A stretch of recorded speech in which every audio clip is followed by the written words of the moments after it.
I'm going to get into it quite quickly. If you have any questions, please stop me along the way. We are a small group, so I want you to get the most benefit out of this. So I've introduced myself. We usually have also someone from the support side on the call with us, but unfortunately they're not able to join. They are one man down in the confirmation team, so they aren't able to join today. And I'm just going to go through the objectives with you quite quickly to see, what are we planning to do here today. So first will be an overview of the confirmation platform, and then just an emphasis on the key steps in each of the as part of the online confirmation process, so that you're comfortable to know what to focus on for those steps. Okay, so that's a starting point. I think this will also be helpful for people that have used the system before, just to make sure that they know the resources available to them before they start using the platform. Okay, the next part is pre-initiation steps. I think this is something that a lot of auditors forget to do or don't do upfront, that can impact the costing for confirmations. And I'm here to make sure that you make optimal use of the system. The costing is accurate, so we make sure that you're able to look at these steps before even initiating a request on the platform, so that you know the costing that's going to be applicable to you for that specific engagement. And you also know, or you are aware, that you've initiated your request in a way that optimizes that cost, right? The next part in this process is going to be using features to connect with the bank and respond to bank queries timelessly. And then we've got some messaging from the banks. So I'll give you, from our end, we connect quite closely with the bank. So I'll give you some of the feedback there. And common queries and how to resolve these quickly to help you out. Key functions of the support team. And so you are aware of what the support team is here to do. That also makes your lives a bit easier, saves you a lot of time. If you know that the support team is already working on some of these things for you, then you don't have to duplicate the work. So a good thing there would be to check in with the support team once I go through that part with you. And then the last part is just, as we go through the process, you're going to see that one of the objectives we'll meet in the session today is you'll be aware of all the key resources you need to be able to submit that request through comfortably. Okay, before I get into the next part of this, I just want to check from your end if anybody wants to let me know what are your expectations of today and what questions would you like to be answered today. So I'll just let you have a moment. Sorry, I just want to ask, is this session going to be recorded so we can review it for later? It will be recorded, but I think what's good for you to do is, this is just an orientation session. So what will be good that you're going to need to focus on is the e-learning and the resources on the community, and that will be quite helpful for you to go through the system properly. Is that okay, Natasha? Yes, thank you. Okay. Any other questions? Okay. That's fine. So just to get into Thomson Reuters. So Thomson Reuters is a global product, and this is set at an international standard. So when it comes to the security on the platform, your data privacy, etc., that's at an international level. So confirmation was taken over by Thomson Reuters about 2.5 years ago. They were an independent company, but now confirmations is part of the Thomson Reuters group of companies. So what I'm going to do for you quite quickly is, I prefer to show you things practically than use a lot of slides. So I'm going to go here very quickly onto Google. And this is somewhere you can also go if you're going to do some reading on some fraud cases or something to add, while you're doing your articles, you want to do some reading, you'll go to confirmation.com. Okay, so there's two sites that you need to be aware of here. The first one is confirmations. And you'll see if we go through audit confirmations, it'll tell you what's important about it, that it's every person on this platform is validated, meaning you sitting here in this room as an auditor, your audit firm has been validated to make sure that you can be part of the confirmation network. This is especially important when we're requesting information from banks, and we're requesting this manually versus requesting this on the confirmation platform. The bank has peace of mind that when you're requesting to the platform, your firm has been validated and you as an auditor are being tracked with the work that you're doing. And that makes it much easier for them to respond to you. So when you get some feedback from banks saying, please do not send us this manually, it's for your benefit as well that you send this to the confirmation platform, because this is an end-to-end secure channel. So the platform from beginning to end, we ensure that there's sufficient security or even more security that needs to be there to make sure that that data that's being transferred is been done in the context of a third-party verification.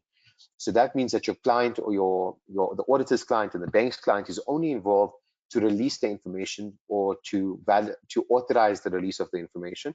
And once that's done from the client side, they have no view of the information being shared between the bank and the auditor. So we create quite a secure channel, and that's where the end-to-end security comes in, is we creating quite a secure channel for you to be able to communicate with the bank on the specific case. Now, this helps quite a lot when it comes to legal matters in the future, etc. There's always a trail to come back to show what happened between the bank and the auditor, and the information is also readily available. So there's no multiple versions of the truth. You have one version of the truth that's available on the platform that can be accessed by both the bank and the auditor, so they both understand what information is being shared between them. Okay, so you can see here in terms of fraud prevention with the Thomson Reuters platform, 215 million fraud, that was one of the cases, another $6 million fraud, and then $160 million fraud here. And we've got quite a bit of detail on those where we speak about fraud prevention and how the confirmation platform prevents this from happening. So I think that's the benefit to it that we don't get to see when we're paying the confirmation cost, is when there's actually a litigation case, etc., then we get to see how the confirmation platform comes in. Out of interest sake, if you'd like to see anything more, you can see here that we've got the security for the platform. We've got the ISO certification. There's also information security summary, which you're also able to access yourselves. Okay, so that's just an overview of the confirmation platform and how Thomson Reuters fits into the picture.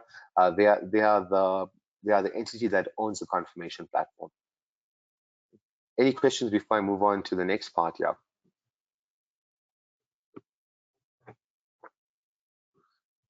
No questions, but let me know if you have any.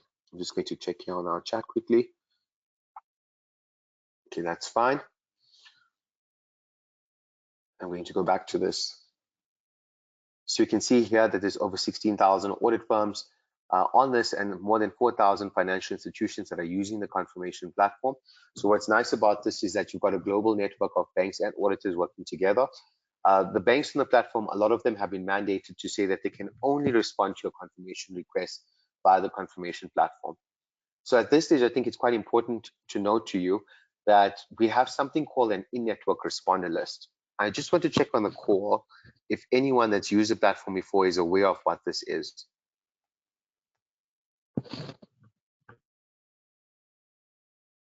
Itabila, do you know what this in-network responder list is?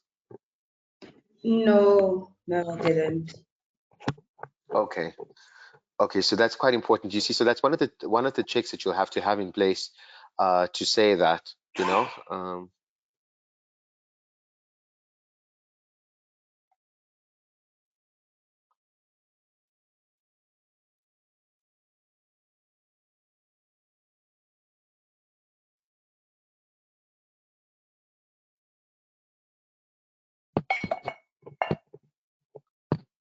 Okay, so let's go there quickly for you, and I just want to show you what that looks like. So I'm going to go to the confirmation community. Let's see something else that's quite important for you to look at. So I'm going to go here and I'm going to say in-network responder list. So right at the beginning of your engagement, so we're starting to go through these pre-initiation steps for you quite quickly here. So you see that we've got an in-network responder list, right? And if you go onto your confirmation platform, you'll see it's a quick link there with your reports, and you can search for that for a specific region, and you'll see the results. So for example, here, I know this, sorry, this is not very clear, but when you pull it from the system yourself, you can export it to Excel, and it will show you a list of in-network responders. So I'm going to go to the demo site quickly for you and just show you your view. I'm going to sign in there.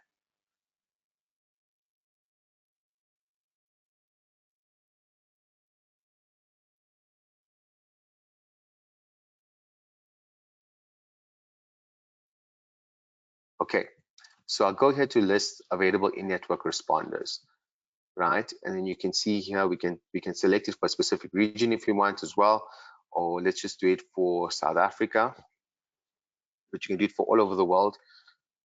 So if I go to the top of this list, go to all, and select it for all, and I can say view.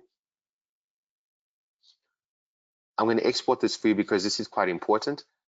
I want to show you how this works. This is a very good starting point for you. So when you're working out your confirmations at the start for your specific line, you're going to need to know what their list of bank accounts is. So it's a good idea for you to do this in Excel or somewhere to put your list down of the banks that you're going to be working with, and you know what that list has that's available on the confirmation platform, and what you're going to need to do manually. Right, so this is step one in that process. I'll just show you here quickly while it's exporting. It's quite a big list. Sorry, I'm working on a demo platform here. Let me just go back there again.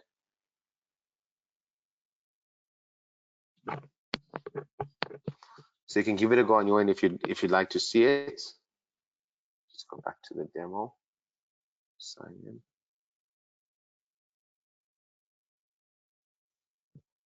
Okay, just want to do this quickly. And I'll do it for, let's just do it for South Africa in the meantime. So it's more applicable to you guys here. Say view. Okay, so just please note this is a demo site. So this is not what your live site will look like. I encourage you to go into the live site to look at this. So you can see that you've got the name of the bank here. So you've got your list from your client now of all the bank accounts that could be applicable to them. And now it'll be good for you to come into the confirmation platform and look at the in-network responder list to say, is this particular bank available on the confirmation platform? Now, why I say do this check beforehand is you might already have your client set up on confirmations for you, right? So the client may already be there and someone may have already put the information in for the banks that are there, but you need to be doing a check to check, is this bank still applicable?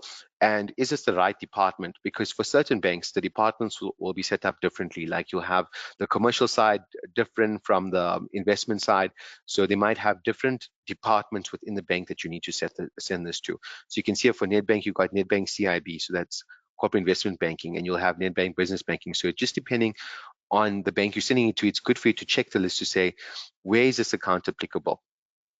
So once you have this list, you can compare it to your list from that you have of your client bank accounts and look at what you have available for you here.